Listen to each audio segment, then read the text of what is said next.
सभी को नमस्कार। इस YouTube चैनल पर आप सभी का स्वागत है। मैं डॉक्टर सुनील कुमार, सहायक आचार्य, उच्चतर शिक्षा विभाग, हरियाणा। हम रघुवंश के द्वितीय सर्ग पर चर्चा कर रहे थे और बात चली थी कि जो राजा दिलीप हैं वो नंदिनी की सेवा में संलग्न हैं और पूरे दिन नंदिनी को स्वैच्छिक भ्रमण करवाकर सायकाल में वापस महर्षि वशिष्ठ के आश्रम में लौट आए हैं। उससे आगे पढ़ते हैं। प्रदक्षिणी कृत्य पयस्विनीं तां सुदक्षिणा साक्षात्पात्रहस्ता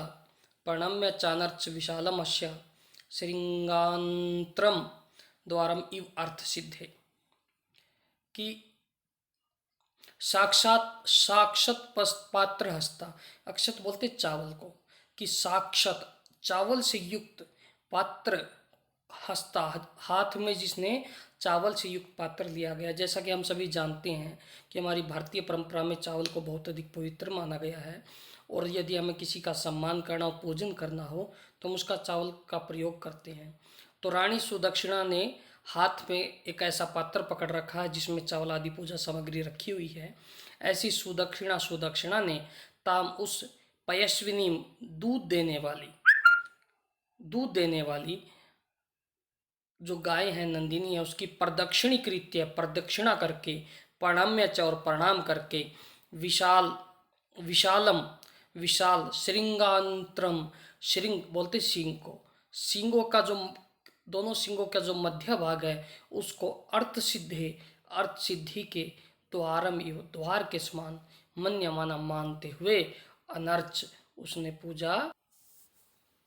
अर्थात कहने का भाव ये है कि जब राजा दिलीप उस नंदिनी को लेकर वापिस महर्षि वशिष्ठ के आश्रम में पहुंचे तो रानी सुदक्षिणा ने उसकी अगवानी की और आश्रम के द्वार पर उन्होंने साक्षात पात्र हस्ता, हाथ में पूजा सामग्री से युक्त थाली लेकर उस रानी सुदक्षिणा ने उस दूध देने वाली उस नंदिनी की सर्वप्रथम तो प्रदक्षिणा की और उसके बाद उसको प्रणाम करके और उसके विशाल जो श्रृंगांत्र सिंगों के मध्य भाग है, मतलब उसका मस्तक है, माथा है, उसको मानो वही जो उनका मस्तक है वही अर्थ सिद्धि का द्वार है, ऐसा मानकर उस पर तिलक इत्यादि लगाकर उसकी पूजा की। अग्रिम श्लोक देखते हैं। वत्स उत्सुकापि स्तिमितां सपर्यां प्रत्यगृहीत सेति नंदस्तु तौ भक्त्यापन्नेषु हि तद्विधानां प्रसाद चिन्हानि पुरफलानि। सा वह कौन, नंदिनी जो गाय हैं, वत्स उत्सुकापि, वत्स अपने बछड़े से, उत्सुकापि मिलने की इच्छुक या उत्सुक थी। जो भाई सामान्य रूप से जो बात है वो यही है कि वो अपने बछड़े से मिलने की इच्छुक थी। क्यों इच्छुक थी? क्योंकि पूरे दिन से वो अपने बछड़े को वहां पर छोड़कर वन में भ्रमण कर रही थी। तो कह रहा कि सा वत्स उत्सुकापि, कि वह जो नंदिनी गाय थी वो बछड़े से मिलने की इच्छुक थी, फिर भी स्तिमिताम भूता, कि निश्चल होकर, स्तिमिताम निश्चल होकर, निश्चेष्ट होकर, स्थिर रहकर, स्पर्याम जो पूजा थी उसको प्रत्यगृहित, उसने उसको ग्रहण किया, उसने कोई जल्दबाजी नहीं की और उन दोनों के द्वारा जो उसकी अर्चना की जा रही थी उसको उसने ग्रहण कर लिया। इति, इस प्रकार से यह चीज देखकर, यह घटना देखकर, तब वे दोनों कौन, राजा दिलीप और रानी सुदक्षिणा, ननंदतु वो अत्यंत आनंदित हुए। क्यों क्यों आनंदित हुए? क्योंकि यतो ही, क्योंकि तद विधानाम उन जैसों का, किन जैसों का, नंदिनी जैसे जो पूज्य व्यक्ति हैं उनका, भक्त्या उपन्नेषु भक्ति से भरे हुए राजा दिलीप जैसे पूजकों के प्रति प्रसाद चिन्हानी, जो प्रसन्नता का ये जो चिन्ह था, ये एक किस्म से उसने एक संकेत दिया कि मैं तुम्हारे ऊपर, आप दोनों के ऊपर प्रसन्न हूँ। ये जो प्रसाद चिन्ह था, पूरा फलानी, वो फल के पूर्व सूचक होते हैं या अत्यधिक फल देने वाले होते हैं। कहने का भाव ये है यहाँ पर कि यद्यपि वो नंदिनी जो थी पूरे दिन अपने बछड़े से अपने जो वत्स है उसका बछड़ा जो है उससे दूर थी और वो उससे मिलने के लिए उत्सुक भी थी, लेकिन जैसे ही वो रानी सुदक्षिणा ने उसकी पूजा आरंभ की तो उसने बिल्कुल निश्चल होकर शांत मन से उसकी पूजा ग्रहण की, जिससे वो दोनों राजा दिलीप और जो रानी सुदक्षिणा थी वो प्रसन्न हुए। क्यों? क्योंकि उस जैसे जो पूज्य व्यक्ति हैं, नंदिनी जैसे जो पूज्य व्यक्ति हैं, उनका जो भक्ति करने वाले राजा दिलीप और सुदक्षिणा जैसे उनके प्रति इस प्रकार का जो व्यवहार था, जो प्रसाद के चिन्ह थे, प्रसन्नता के जो चिन्ह थे, जो संकेत था, वो इस तरफ संकेत था कि जो नंदिनी है वो उनसे प्रसन्न है और उनका जो अनुष्ठान है, उनकी जो प्रतिज्ञा है वो अवश्य ही पूर्ण होगी। अग्रिम श्लोक देखते हैं।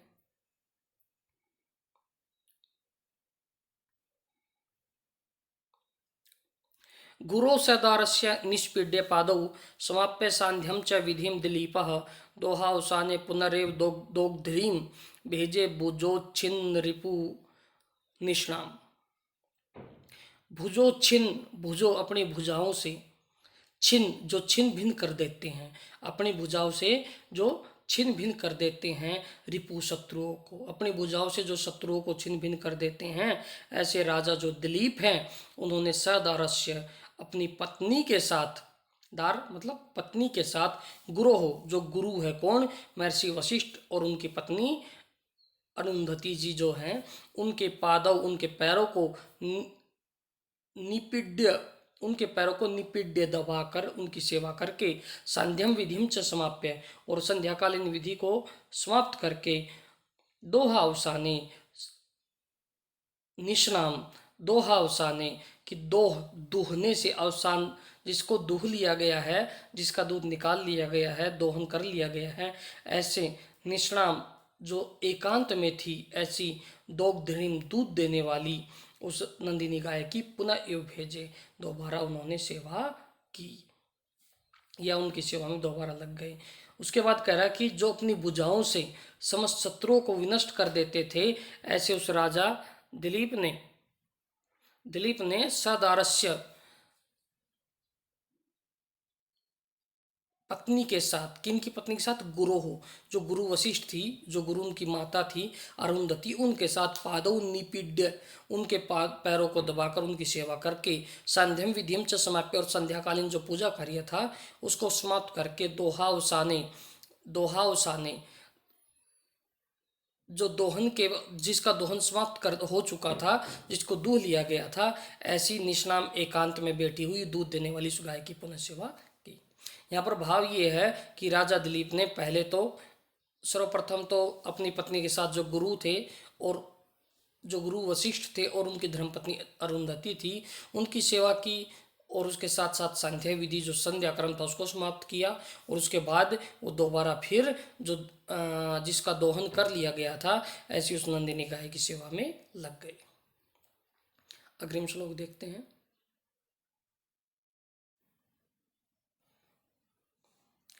ताम अंतिक न्यस्त बलि प्रदीपाम अन्वास्य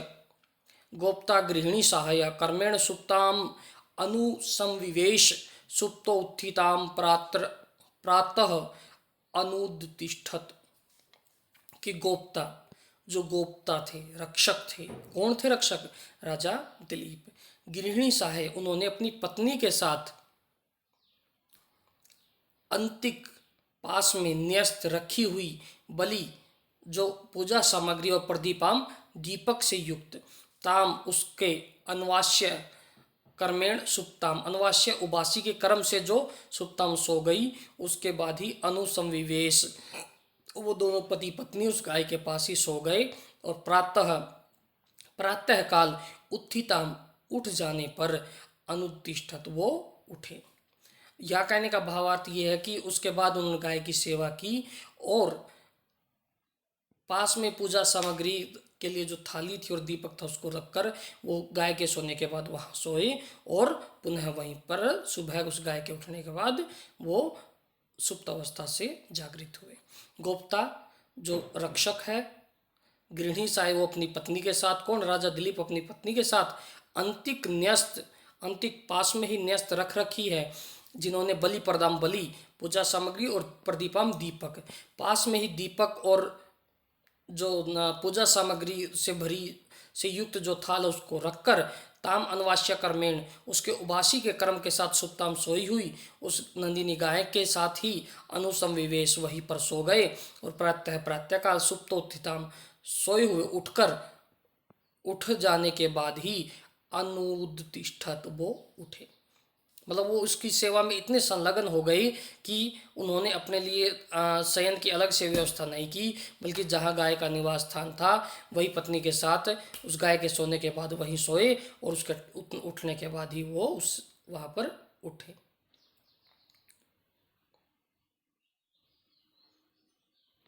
अग्रिम श्लोक देखते हैं। इत्थम वर्तम धार्यतः प्रजार्थम समम महिष्या महनीय कीर्ते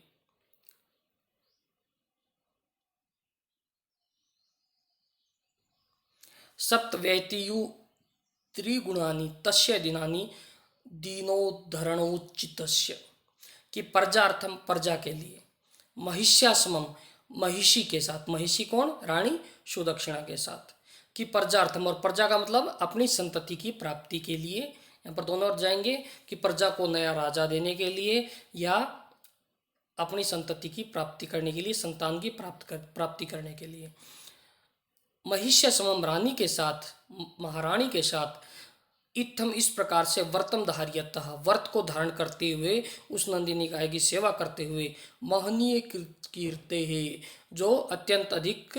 कीर्तिमान थे, जिनकी कीर्ति दूर दूर तक फैली हुई थी, दीनों उद्धरण चित्तस्य, और जो दिनों के उद्धार में रुचि रखते थे, जो दिनों के प्रति समर्पित थे, ऐसे उस राजा दिलीप के त्रिगुणानी तीन गुणा, सप्त सात, सात गुणा तीन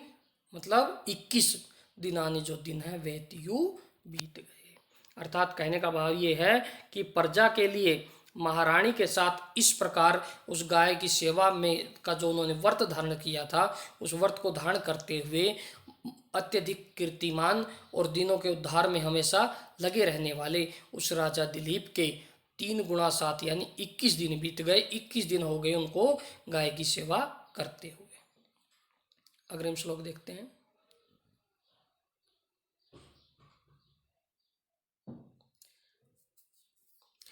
अन्येद्यु आत्म अनुचरस्य भावम जिज्ञासमाना मुनि होम धेनु गंगा प्रपातांत विरूढ़ शस्पम गौरी गुरोह गह्वरम आविवेश,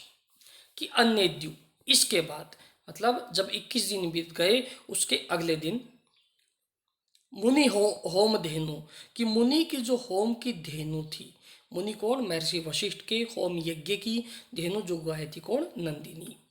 आत्म अनुचर से अपने अनुचर का, कौन अनुचर, राजा जो दिलीप है जो उसकी सेवा में लगे हुए हैं, ऐसे अपने अनुचर के, भावम श्रद्धा को या श्रद्धा भाव को, जिज्ञास माना जानने की जो इच्छुक थी या जो जानती थी,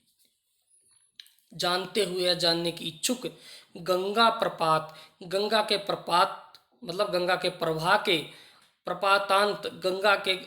किसी प्रवाह के पास, विरूढ़ शस्पम जिस पर विरूढ़ चढ़ गई थी, शस्पम जो घास जिस पर बहुत सी घास फैली हुई थी, ऐसी गौरी गुरोह, गौरी उस गौरी के, कौन, जो देवी पार्वती है उनके गुरोह, उनके जो पिता है कौन, हिमालय, उसकी एक गह्वर में गुफा में आविवेश वो प्रवेश कर गई। कि अगले दिन जो नंदिनी गाय थी उसने राजा दिलीप की जो है परीक्षा लेने के बारे में सोचा, उसका श्रद्धा भाव वो जानना चाहती थी, इसलिए उसने क्या किया कि हिमालय की एक गुफा में प्रवेश कर गई जो कि गंगा के प्रवाह या किसी प्रपात के नज़दीक थी और जिस पर घास ढकी हुई थी। अन्य दूसरे दिन मुनि होम धेनु, मुनि के जो यज्ञ की जो गाय थी नंदिनी जो थी, आत्म अनुचर से अपने अनुचर के, भावम भाव को, जिज्ञास माना समझ जानने की इच्छुक जो थी, वो जिज्ञास माना जो जानने की इच्छुक थी, ऐसी गंगा प्रपात, गंगा का जो प्रपात है, प्रवाह है, उसके पास में ही, उसके अंदर ही, प्रवाह के साथ में ही विरुड सस्पम, जिस पर घास चढ़ गई थी, ऐसे गौरी गुरोह गह्वरम, ऐसे हिमालय की एक गुफा में, गह्वरम गुफा में आविवेश, वो प्रवेश कर गई। तो वो परीक्षा लेने की इच्छा से जो नंदिनी है वही गुफा में प्रवेश कर गई। अग्रिम श्लोक देखते हैं। सा दुष्प्रदर्शा मनसापि हिंसई हिंसई इति अदृशोभा अपरहि अपरहितेक्षणेन अलक्षित अभ्युत्पत्नो नृपेण प्रसह्य सिंह किल ताम चकर्ष। कि सा वह, कौन वह, जो नंदिनी गाय थी, हिंसई, हिंसक प्राणियों के द्वारा, मनसापि, मन से भी, दुष्प्रदर्शाइति, चिंतन के योग्य नहीं है, स्पर्श के योग्य नहीं है। कि जो नंदिनी गाय थी वो इतनी शक्तिशाली थी, उसके पास इतनी शक्तियां थी कि जो हिंसक प्राणी है वो उसको मन से भी उसके बारे में, दुष्प्रदर्शा, हिंसा करने के बारे में नहीं सोच सकते हैं। ऐसा विचिंत्य सोचकर अद्रि शोभा, अद्रि हिमालय की या पर्वत की, शोभा, शोभा में, परहिते, जो खो गए थे, परहित इक्षणेन, जिनकी नज़र लग गई थी, जो टकटकी लगाकर उसको देख रहे थे, ऐसे नृपेण, नृप के द्वारा, अलक्षित, न देखी गई, अभ्युत्पन्न, उछल कर या हमला करके, सिंह, एक शेर ने, ताम, उसको, परसह्य, बलपूर्वक चकर्ष, खींच लिया, या एक सिंह उसके ऊपर हम एक सिंह ने उसके ऊपर हमला कर दिया, आक्रमण कर दिया। सह वह, जो कामधेनु की पुत्री थी नंदिनी, वो हिंसई, हिंसक प्राणियों के द्वारा, मनसापि, मन से भी, दुष्प्रदर्शाई थी, दुष्प्रदर्श थी, उसके बारे में हिंसा करने, वो इतनी शक्तिशाली थी, उसकी महिमा ऐसी थी कि जो हिंसक प्राणी उसके बारे में, हिंसा करने के बारे में सोच भी नहीं सकते थे। ऐसा सोचकर जो राजा थे वो अद्रि शोभा परितक्षणेन, वो अद्रि की शोभा में, उस पर्वत की शोभा को देखने के लिए, उस देखने के में व्यस्त हो गए, और नृपेण अलक्षित, और नृपेण राजा के द्वारा अलक्षित, न देखी गई, अभ्युत्पत्न, उछल कर या आक्रमण करके, सिंह, शेर ने, ताम, उसको, प्रसह्य, बलपूर्वक चकर्ष, उस पर आक्रमण कर लिया या उसको खींच लिया। यहाँ पर कहने का भाव ये है कि राजा के मन में ये भाव था कि जो नंदिनी है, भाव क्या, वास्तविकता भी थी कि नंदिनी के बारे में कोई हिंसा करने की बात तो दूर है, मन में सोच भी नहीं सकता है। ऐसा सोचकर उन्होंने उसको स्वतंत्र रूप से विचरण करने के लिए छोड़ दिया, और खुद उस पर्वत की शोभा को देखने में व्यस्त हो गए, खो गए, और राजा के द्वारा वह न देखी गई जो नंदिनी थी, वह गुफा में प्रवेश कर गई थी, और वहाँ गुफा में एक सिंह ने, एक शेर ने उसके ऊपर आक्रमण कर दिया। अग्रिम श्लोक देखते हैं। तदीयम आक्रंदितम आर्तसाधो गुहा निबद्ध प्रतिशब्द दीर्घम रश्मिषु इव आदाय नगेंद्र शक्ताम निवर्त्यामास निरपश्य दृष्टि। कि गुहा निबद्ध प्रतिशब्द दीर्घम तदीयम आक्रंदितम आर्तसाधो निरपश्य नगेंद्र शक्ताम दृष्टिम रश्मिषु अश्वमेव आदाय निवर्त्यामास। देखिए कि गुहा, गुफा में, निबद्ध, टकराने से, प्रतिशब्द, प्रतिशब्द से, दीर्घम, अत्यंत दीर्घ, कि गुहा में जो उसकी आवाज, उसकी जो चीत, तदीय आक्रंदितम, तदीयम, उसकी आक्रंदितम, जो उसकी एक किस्म से जो चीतकार थी, उसकी चीख जो थी उस नंदिनी गाय की, वो गुहा निबद्ध, उस गुहा में, गुफा में, प्रतिशब्द दीर्घम, जब टकराई तो वो दीर्घम, वो और अधिक तीव्र गति से, आर्त साधो, जो दुखियों का सहारा थे, निरपश्य, उस राजा की, नगेंद्र शक्ताम, नगेंद्र पर्वत से, सकता लगी हुई दृष्टि को उस निवर्त्यामास लौटा लिया। और कैसे लौटा लिया? रश्मिसु अश्वम इव, रश्मिसु रश्मि, जिस प्रकार रश्मि बोलते हैं लगाम को, जिस प्रकार लगाम जो है अश्वम इव, अश्वों को लौटा देते हैं। यहाँ पर कवि ये कहना चाहते हैं कि जब वो नंदिनी के ऊपर शेर ने, सिंह ने आक्रमण कर दिया तो उसके बाद क्या हुआ कि उसने जो चीत्कार किया, उसने जो चीख मारी, वो जो चिल्लाई, तो उसकी जो चीख थी वो गुफा में दुगनी गति से प्रतिध्वनित हुई और उस प्रतिध्वनि ने उस राजा की, उस पर्वत की शोभा देखने में लगी हुई जो दृष्टि थी उसको लौटा लिया। और कैसे लौटा लिया? कि जिस प्रकार रश्मियों के खींचने पर, रश्मि मतलब लगाम के खींचने पर जो घोड़ा है वो लौटा दिया जाता है या अपनी दिशा परिवर्तित कर लेता है, उसी प्रकार उस राजा की जो नज़र है वो भी उस पर्वत से हटकर जहाँ से चीत्कार आ रही थी, उसकी चीख आ रही थी, उधर चली गई। देखिए, गुहा निबद्ध प्रतिशब्द दीर्घम तदीय आक्रंदितम, कि गुफा में, कि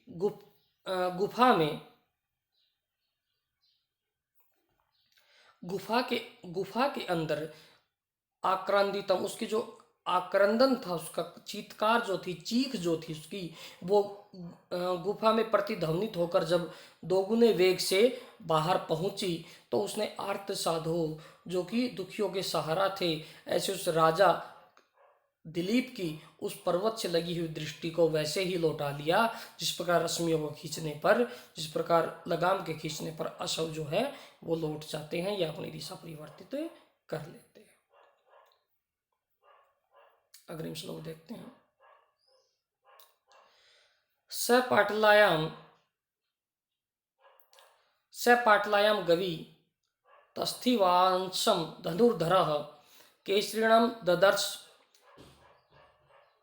आदित्यकायामेव धातुमयाम लोध्रम दुम्रम सानुमता प्रफुल्लम, कि धनुर्धरः, जो धनुष को धारण करते थे। कौन धारण करते थे? राजा दिलीप, कि जो धनुष को धारण करते थे। सह नृपः, वह जो राजा थे। पाटलायाम गवि, पाटल वर्ण की, पाटल वर्ण जिसको हम कह सकते गेरुआ वर्ण जो होता है, कि पाटल वर्ण की गवि, गाय के ऊपर, तस्थिवांशम, स्थित हुए, उस राजा दिलीप ने पाटल वर्ण की गाय के ऊपर स्थित हुए, कि जो शेर था आक्रमण करके उसके ऊपर बैठ गया जाके, तो उस पर स्थित हुए। केसरिणम, उस शेर को, सानुमतः, सानुमतः, जो पर्वत है, जो पर्वत है उस पर्वत की, धातुमयाम, धातु वर्ण की, धातु वर्ण मतलब गैरवे वर्ण की, धातु वर्ण की, आदित्य कायाम, एक ऊंची श्रृंखला पर, प्रफुल्लम, विकसित हुए, लौध्र दुर्मम, एक लौध्र जो होता वृक्ष होता, पहाड़ी वृक्ष होता, पर्वतों पर होता है और जिसके लाल फूल लगते हैं, ऐसे उस वृक्ष के समान दृश्य देखा। यहाँ पर कवि ये कहना चाहते हैं कि जो यहाँ पर उपमा का प्रयोग किया महाकवि कालिदास ने, और यहाँ पर कवि ये कहना चाह रहे हैं कि राजा ने जब उसको देखा, उस नंदिनी गाय को, तो सिंह उस पर कब्जा जमा कर बैठ गया था, उसके ऊपर बैठ गया था और वो ऐसे लग रहे थे जैसे किसी पर्वत की, धातु वर्ण की या गैरवे वर्ण की ऊपरी चोटी पर कोई लौध्र जो वृक्ष है वो उगाया हो या वो विकसित हो गया हो, क्योंकि उस सिंह का जो वर्ण था वो लाल रंग का आप मान लीजिए, उसको सुनहरा वर्ण आप मान लीजिए, तो जो वृक्ष होता है लौद्र का वो इसी वर्ण का होता है, और जो गाय थी वो गेरवे वर्ण की थी। तो एक बार देखते हैं दोबारा कि धनुर्धर, धनुषधारी स नृपोस, राजा ने, ददर्श, देखा, कि उस राजा ने देखा। अब किसको देखा? पाटलायाम गवि तस्थिवांशम केसरिणम, की पाटल वर्ण की गाय के ऊपर बैठे हुए केसरिणम, उस शेर को देखा। अब वो शेर कैसा था, कैसा लग रहा था? कि सानुमतः, पर्वत की, धातुमयाम, धातु वर्ण की, आदित्य कायाम, ऊंची जो एक चोटी होती है, एक भूमि होती है, उस पर प्रफुल्लम, विकसित हुए, लौध्र द्रुममीव, लौध्र द्रुम के समान देखा। तो कवि ने यहाँ पर उपमा का प्रयोग किया है। यहाँ पर उपमा तुलना किस किस की गई है, ये जब हम देखेंगे तो पर्वत की ऊंची चोटी की तुलना गाय नंदिनी के साथ की गई है, और जो लौद्र पुष्प है उसकी तुलना किसके साथ की गई है, जो सिंह है उसके साथ की गई है। अग्रिम श्लोक देखते हैं। तो ये जो लौद्र वृक्ष है, लौद्र जो पुष्प है या वृक्ष, लौद्र जो वृक्ष है, ये सामान्य रूप से पर्वतीय क्षेत्रों में पाया जाता है। ततो मृगेन्द्रस्य मृगेन्द्रगामी वधाय वध्यस्य श्रम शरण्यः जात अभिषंगो नृपति निषंगाद उद्धृतुम एच्छत परसवो उद्धृतारी। कि ततः उसके बाद मृगेन्द्रगामी, मृग का अनुसरण करने वाले, या मृगेंद्र, मृगेंद्रगामी, मृग का इंद्र, मृगों का राजा कौन होता है, शेर, उसका गामी, उसके समान आचरण करने वाले या उसके जैसे जो वीर हैं, ऐसे कौन, राजा दिलीप, कि जो सिंह के समान जो पराक्रमी है, शरण्य, शरण में आने वालों की रक्षा करने वाले, शरण देने वाले, शरणागत जो है, प्रसव बलपूर्वक उद्धृत, नष्ट कर देते हैं, अरे शत्रुओं को, जो बलपूर्वक शत्रुओं को नष्ट कर देते हैं, उनका विनाश कर देते हैं। ये सारे के सारे विशेषण किनके हैं, राजा दिलीप के। कि जो उसके बाद जो राजा दिलीप थे, जात अभिशंग, और जात उत्पन्न हो गया अभिशंग, क्रोध जिनमें या अपमान की भावना जिनमें आ गई है, अपमान के कारण जो क्रोधित हो गए हैं, ऐसे नृपति राजा ने। कि इसके बाद कह रहा कि उस नृपति, उस राजा का की क्या प्रतिक्रिया थी भाई। सीधी सी इसमें बात यह है कि एक राजा ने एक जिम्मेदारी ली, एक व्यक्ति ने एक जिम्मेदारी ली कि जी मैं इस नंदिनी गाय की सेवा करूंगा और इसकी रक्षा भी करूंगा, और उसकी रक्षा करने के दौरान ही उस नंदिनी पर किसी सिंह ने आक्रमण कर दिया। अब राजा की स्थिति जो है वो स्वाभाविक है कि उनको अपमान की बात हो गई, उनके लिए अत्यंत गुस्से वाली वो बात हो गई, क्रोध होने वाली बात हो गई। तो ये सारे विशेषण नृपति राजा के लिए प्रयोग किए गए हैं कि राजा जो है मृगेंद्रगामी, शेर के समान पराक्रमी है, शरण्य, शरणागत, तो जो शरण में जो आते हैं उनकी रक्षा करते हैं, शरणागत वत्सल हैं, परसवो उद्धृतारी, प्रसव बलपूर्वक उद्धृत, नष्ट करने वाले, अरि शत्रुओं को, और जात अभिशंग है, और जिनको अपमान की भावना जिनको महसूस हो रही है, जो अत्यंत क्रोधित हो गए हैं, ऐसे नृपः, उस नृपति, उस राजा ने, वध्यस्य, जिसका वध किया जाना अपेक्षित है, ऐसे मृगेन्द्रस्य, उस सिंह का वध किया जाना अपेक्षित क्यों है, क्योंकि उन्होंने राजा के द्वारा रक्षित उस गाय के ऊपर हमला कर दिया है। तो वध किए जाने योग्य उस मृगेंद्र, उस सिंह के वध के लिए निसंगात, तर्कश जो है होता है जिसमें बाण रखे जाते हैं, उससे शरम, बाण को उद्धृतुम, निकालने के लिए इच्छा प्रकट की, या उन्होंने बाण निकालने के लिए प्रयास किया या निकालना चाहा। तथा उसके बाद मृगेंद्रगामी, मृग के समान, उसके बाद मृग गो पर जो अपने नियंत्रण रखते, जो मृगों के राजा कहलाते हैं, ऐसे शेर के समान पराक्रमी उस राजा दिलीप ने, और जो शरणागत वत्सल हैं, शत्रुओं का जो बलपूर्वक दमन कर देते हैं और जो अपमानित सा महसूस कर रहे हैं अपने आप को, ऐसे राजा दिलीप ने जो वध किए जाने योग्य है, ऐसे उस शेर को मारने के लिए, कौन सा शेर, जिसने उस नंदिनी पर हमला कर दिया था, आक्रमण कर दिया था, उसको मारने के लिए अपने तर्कश से एक बाण जो है वो निकालने के इच्छा प्रकट की, या एक बाण निकालना चाहा। तो इस प्रकार आज की वीडियो में बस इतना ही। जयतु संस्कृतम, जयतु भारतम। धन्यवाद।